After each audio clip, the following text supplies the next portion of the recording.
Peace, world. Thanks for pressing play on another Pay Me No Mind sports and entertainment clip. I'm the man here that keeps it all cooking wood.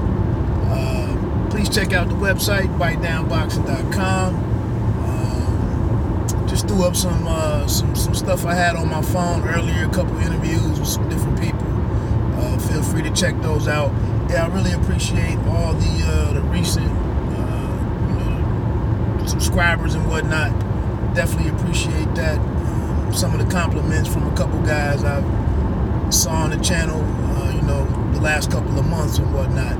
So I just wanted to jump on. I feel like this was a fight we knew was coming. For the last month and a half, 2 months, maybe even a little longer. But it's going down in Madison Square Garden, December 14th, with Terrence Bud Crawford versus Egis Kavaliauskas. In the co-main is the IBF champion, lightweight, Richard Commey versus Teofimo Lopez. And then also they have Mick Conlon and Niedikin. Like I said, we knew it was coming. It's not really the high profile opponent that we wanted for Crawford. I kind of didn't even want to make any mention of this. The hypocrisy, in boxing, the hypocrisy in boxing talk. How we constantly rage at certain individuals, but then we're accepting and tolerable of other individuals and the moves of other individuals, when really, it's a lot of layers to why we get what we get, and there's no way around that. But and like I said, I learn more from people and what they're silent on and what they overlook, what they willingly overlook, than all of the chirping and the barking that they do about the stuff that they don't like. Listen to what they've listened to and watch what they run across, or what they don't say anything on. And then you really get where they stand. You get where they stand more on that versus what they're out here barking about. It's what I've come to notice. But it'll be, I guess the lead-in will be the 2019 Heisman Trophy show. So I'm sure that's a lead-in formula that they've used before and done very well with. I think it's a pretty decent card. Mean Machine,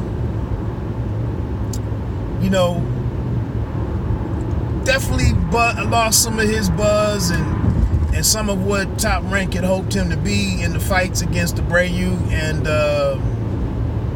and Ray Robinson. And I don't foresee things really getting better and improving for him over the last 4 or 5 months.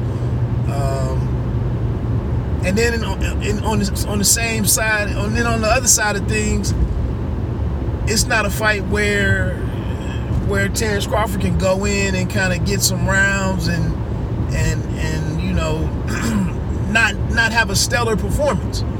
And I think I've been going with this. This could be, in my opinion, this could be a 3 to 5 round fight, maybe even inside of 3. And in my opinion, that just really won't bode well for the success of the show.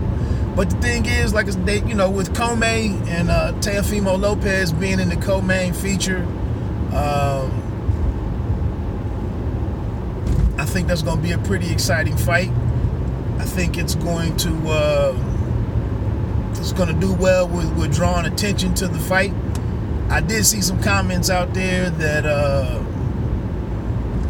and Bob Arum is doing his best promoter thing with the language used, the adjectives and whatnot to describe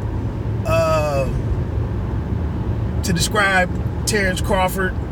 I can't remember what they called him. generational pound for pound or something they had in the press release. And they landed on extra thick. And to try to talk up and create some buzz around Kavaliauskas, good luck with that. But like I said, man, I think it'll be a short night of work. Kavaliauskas just is not skilled enough. And really, his punching power really hasn't, despite them saying he hits like a middleweight or a super middleweight and all of that. I mean, we really haven't seen it translate as he stepped up in competition and whatnot. So, like I said, man, the politics of boxing kind of create this type of matchup. And, I don't really know what Top Rank can do about it. They have a problem on their hands with trying to get the right matchups, because it seems like anybody that they could work with is probably a year or so away. Too early in the game for those types of individuals to be put in there. So you got to make do with what you have to make do. And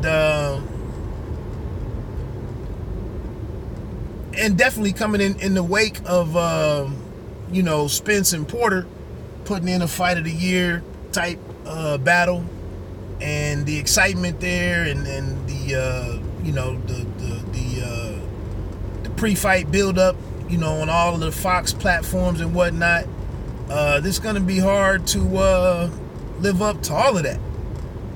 As you see, I think they introduced this with a video of Bud on the Monday night football, the pregame show and whatnot. I missed it in real time, but I guess watching the fight hype video of it